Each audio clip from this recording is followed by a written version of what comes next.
Fala pessoal, bom dia. Passando aí rapidinho só para brifar vocês a respeito da abertura dos mercados hoje, depois de conflitos durante todo o final de semana na região do Oriente Médio ali. Nós vimos durante o final de semana os Estados Unidos e Israel atacando o Irã e o Irã retaliando ali em vários países da região. Qual que é o grande problema disso para os mercados, tá pessoal? Esse estreitozinho marítimo aqui. Por quê? Esse estreito de Hormuz, que a gente chama, né? Ele passa por aqui em torno de 20% do petróleo do mundo. Por quê? Porque é o petróleo que sai do Iraque, que sai da Arábia Saudita, que sai do Emirados Árabes como um todo. Aqui a gente sabe que o Irã, em retaliação, pode tentar fechar essa passagem, o que poderia fazer com que os preços do petróleo no mundo todo subam vertiginosamente, né? E para os nossos mercados brasileiros aqui, qual que é o grande impacto disso?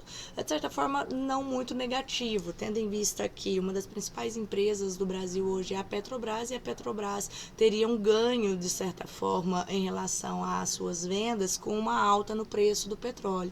Então, o Ibovespa hoje, que abriu caindo aí aproximadamente 1%, já devolveu a maior parte da queda e agora já está aí ensaiando talvez inverter para uma alta no dia de hoje. O dólar, que tem aí caído bastante nos últimos tempos, ensaiou uma alta que chegou a aproximadamente 1,6% e agora já começou a devolver, está aí subindo aproximadamente 1% só agora. E a gente vê papéis como o das bitcoins, o do ouro e etc, e subindo bastante também, porque são papéis de reserva de valor. Nós ficamos até meio chateados, porque a gente tinha a expectativa de que o Ibovespa caísse mais, para que a gente pudesse fazer boas compras a preços mais competitivos, mas olhando para o cenário global como um todo, a gente sabe que não tem tanto espaço assim para o Ibovespa corrigir.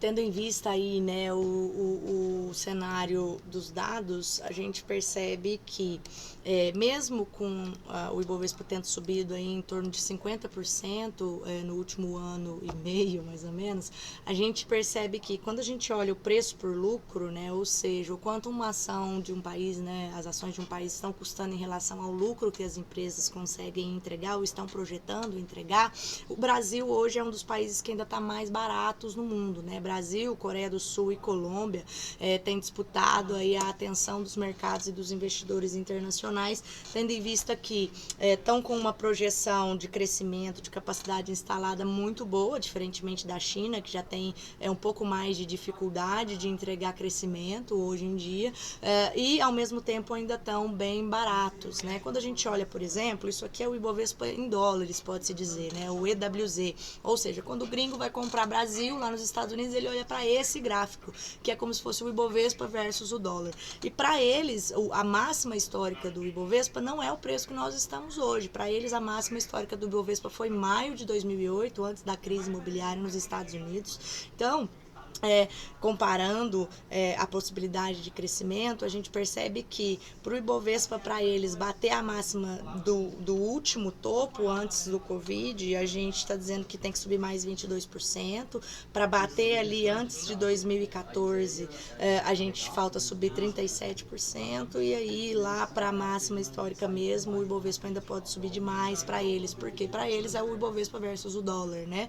Então, pessoal, a gente tem pouco espaço mesmo para correção no Ibovespa por enquanto, e fica esse cenário, né? Mesmo com uma possibilidade de crise mais escalada, eu acredito que se a situação começar a se apaziguar antes de umas 2 a 3 semanas, a gente não deve ver muitos desdobramentos negativos nos mercados globais, independente do tamanho da situação ali. Hoje o mundo está olhando com preocupação mais em relação ao petróleo, tá bom?